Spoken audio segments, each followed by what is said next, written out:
RS infra solutions limited IPO. तो ये IPO में सब्सक्रिप्शन स्टार्ट हो रहा है आज यानी कि जून 18 को और क्लोज हो जाएगा जून 20 को। आपको इसमें अप्लाई करना चाहिए या नहीं, ये एनालिसिस करते हैं। तो बेसिकली ये जो ऑफर आया है, मतलब ये जो आईपीओ है, this is totally a fresh issue of approximately 2.25 crore. ये जो कंपनी है ये करती क्या है बेसिकली, तो जो कंस्ट्रक्शन कंपनीज है या इंफ्रास्ट्रक्चर कंपनीज है उनको जो रॉ मटेरियल लगता है वो लेने में ये हेल्प करती है और फाइनेंसेस मैनेज करने में। It is totally a B2B business, right, यानी कि बिजनेस टू बिजनेस। रिटेल या इंडिविजुअल कस्टमर से इनका कोई लेना देना नहीं है। अब हम बात करते हैं कि किस वैल्यूएशन पर ये आईपीओ आ रहा है और आपके लिए ये इन्वेस्टमेंट के लिए सही है या नहीं। सो बेसिकली जो प्राइस रेंज है वो है 210 से 222 की प्राइस रेंज में ये आ रहा है।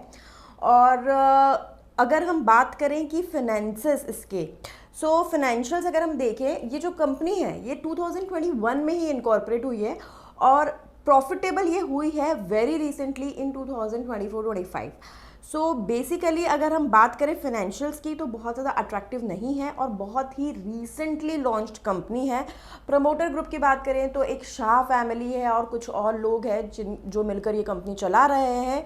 जो आईपीओ से पैसा आएगा वो अपना लोन रीपेमेंट करने के लिए यूज़ करेंगे, प्लस जनरल कॉर्पोरेट पर्पसेस के लिए, प्लस उनका एक दूसरी सब्सिडियरी है उसमें इन्वेस्ट करने के लिए।